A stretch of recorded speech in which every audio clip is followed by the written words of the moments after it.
ये पाई डायग्राम तुम लोग को ड्रॉ करने के लिए आएगा, पाई चार्ट लेख त्याला बोलतात मराठीत, ठीक है।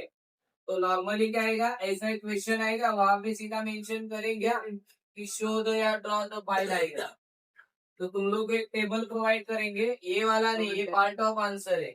ये जो ऊपर लिखा है मैंने, इलेक्ट्रिसिटी सप्लाई होती है, वहां पे जो इन्फॉर्मेशन दिए है ना वो क्लियरली दिए है तुम लोग के। यहाँ पे कुछ प्लेसेस है, फैक्ट्री में कितनी इलेक्ट्रिसिटी यूटिलाइज होती है, हाउसेस में कितनी, road, shop, offices and other में, यानी कि इलेक्ट्रिसिटी कितनी यूज होती है वो हम लोग को यहाँ पे दिया, और उसके हेल्प से हम लोग को पाई चार्ट निकालना है या पाई डायग्राम निकालना है, ठीक है। तो ये एग्जाम में आते, इसके दो क्वेश्चन आते हैं, एक तो पाई डायग्राम ड्रॉ करने के लिए आएंगे, या यहाँ पे एक्टिविटी बेस के लिए भी आ सकता है। एक्टिविटी पता है 2 और 3 मार्क्स के लिए आता है, जो बॉक्सेस एम्प्टी देते हैं फिलअप करना होता है। या थर्ड ऑप्शन होता है कि पाई डायग्राम गिवन होता है, जस्ट उसके क्वेश्चंस एंड आंसर्स जो कि एडिशनल इंफॉर्मेशन देते हैं बॉक्स के नीचे, वो सॉल्व करना होता है। तो ये 3 टाइप के कौन सा भी क्वेश्चन आ सकता है, जो कि फर्स्ट है कि ड्रॉ द पाई डायग्राम। तो पाई डायग्राम ड्रॉ करने के लिए पहले मैंने ये ड्रॉ करके दिखा है ऑलरेडी। तो यहाँ पे सिर्फ वैल्यूएशन पुट ऑन कर, जैसे कि फैक्ट्री में कितना यूनिट, जो कि इलेक्ट्रिसिटी का यूनिट क्या है, यूनिट ये यूनिट में मेजरमेंट होता है। तो जैसे कि फैक्ट्री में कितना इलेक्ट्रिसिटी यूटिलाइज होता है 24, जैसे कि हाउसेस में कितना होता है रे 40, रोड में कितना होता है रे 7, शॉप में आता है 5, ऑफिसेस में 6 एंड अदर प्लेस पे कितना आएगा 4। तो first one is calculate the total unit. तो टोटल यूनिट कैलकुलेट मीन्स ये सब जो नंबर है उनका एडिशन करना है, और मे भी इधर टोटल लिखा है तो एडिशन आएगा तुम लोग का 16 आ जाएगा, 60 आ जाएगा। तो मेजर ऑफ सेंट्रल एंगल, तुम लोग को पता है सेंट्रल एंगल कितने डिग्री का होता है रे 360, तो उसके साथ उसको कंपेयर करना है और एंगल निकालना है। तो एंगल निकालने के लिए अभी देखो वहां पे कितना, कौन सा फॉर्मूला, हम फैक्ट्री का यूज करें तो फैक्ट्री का कितना है 24 divided by means the total number of unit. तो टोटल नंबर ऑफ यूनिट कितना है हम लोग का 60। तो यहाँ पे 60 आएगा मल्टीप्लाई, सेंट्रल एंगल कितना होता है रे 360 डिग्री। तो ये होता है एक्यूरेट अरेंजमेंट। कभी कभार याद रखो, इसका जो मेजरमेंट होता है ना एडिशन, वो भी 360 आ जाता है। तो स्टूडेंट कंफ्यूज हो जाते कि ये 360 कहाँ पे। याद रखो जो मल्टीप्लाई करते हो, जो मल्टीप्लाई हम लोग करेंगे वो मेजरमेंट ऑफ सेंट्रल एंगल होगा जो कि 360 होगा, और जो अपॉन में लिखेंगे वो इनका टोटल होगा। यही सब आएगा, ऐसा कुछ नहीं है। ऐसे में दूसरा आएगा तो इस टाइप में करना है, ठीक है। तो अभी क्या होगा देखो रे, इसको अगर हम लोग डिवाइड करेंगे, डिवाइड का अलग अलग फैक्टर होता है, अलग अलग तुम लोग का मेथड होता है, वो कौन सा भी चलेगा, लेकिन आंसर ये क्या आना चाहिए। जैसे कि मैंने 0 0 कैंसिल किया, 6 6 36, तो अभी 24 मल्टीप्लाई को 6 करेंगे तो आएगा 144। और याद रखो बहुत सारे स्टूडेंट्स यहाँ पे परसेंटेज देते हैं, तो परसेंटेज देना नहीं, तो क्या करना है वहां पे एंगल है तो डिग्री लिख रहे हैं। तो फर्स्ट आया 144, उसके बाद देखो 14 एज इट इज अभी सबका वही करना है। 14 डिवाइडेड बाय 60 मल्टीप्लाई 360, 6 6 गया, इधर आएगा 6, तो इसका अगर मेजरमेंट देखोगे तो 84% सॉरी डिग्री आ जाएगा। इसका क्या करेंगे 7 डिवाइडेड बाय 60, और ये ऐसे करेंगे, ठीक है। तो इसका कितना आएगा एग्जैक्टली वैसे ही आएगा, तो आएगा 42 डिग्री, ठीक।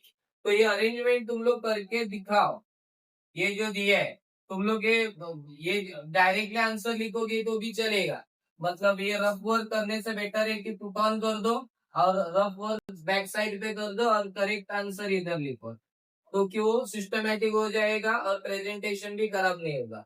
यहाँ पे अगर देखोगे 5 डिवाइडेड बाय 60 360 जो कि रेगुलर है, यहाँ पे अगर कैंसिल करेंगे तो यहाँ पे 6 आएगा, तो 5 6 30, ओके। एग्जैक्टली वैसा ही इधर, तो ये आसान है, तो इतना डिफिकल्ट आता नहीं। 6 6 36 डिग्री। यहाँ पे अगर 4 है तो 4 डिवाइडेड बाय 60 360, यहाँ पे 6 आएगा तो कितना आएगा यहाँ पे 24 आ जाएगा। और मैंने जैसे कि पहले बोला था क्यूमुलेटिव फ्रीक्वेंसी में टोटल हम लोग का करेक्ट है कैसे आइडेंटिफाई करना है, और इनका भी टोटल करना होता है। तो इनका total means the all this degree means the part of 360 angles. तो इनको अगर आप तुम लोग एडिशन करोगे, ऐड करोगे, तो उनका एग्जैक्टली कितना आना चाहिए रे? 360 डिग्री। ठीक है, 360 डिग्री। ये हो गए मेजरमेंट्स हो गए हम लोग के। याद रखो ये आसान होता है। ड्रॉ अ पाई डायग्राम के लिए सिर्फ जो यूनिट्स देते हैं उसको हम लोग ऐसे करेंगे। जो टोटल आता है वो क्या करेंगे, अपन में लेंगे मल्टीप्लाई बाय सेंटर एंगल जो कि 360 होता है। अभी इसके हेल्प से हम लोग पाई डायग्राम ड्रॉ करेंगे। मैंने तुम लोग को बोला था एक बिगर यानी कि वेल एंड क्या करना है रे, सर्कल ड्रॉ करना है। जो कि तुम लोग अगर सर्कल ड्रॉ करते हो, सपोज मैंने एक सर्कल ड्रॉ किया है, तुम लोग इक्विपमेंट यानी कि जो मटेरियल्स होता है उसके हेल्प से तुम लोग ड्रॉ करो। सेंटर पॉइंट यहाँ पे आ जाएगा। मैंने बोला था कि एक सीधी सी लाइन क्या करो, just like our radius. Radius draw किया, उसके बाद जो डी होता है हाफ सर्कल, हाफ सर्कल में से इधर सेंटर पॉइंट लेके तुम लोग क्या कर सकते हो रे, ड्रॉ कर सकते हो। मैंने बोला था अभी सब 144, सपोज ये एक्यूरेट नहीं है, सपोज यहाँ पे ऐसा आता है, ठीक है, तो तुरंत यहाँ पे 144 लिखना है।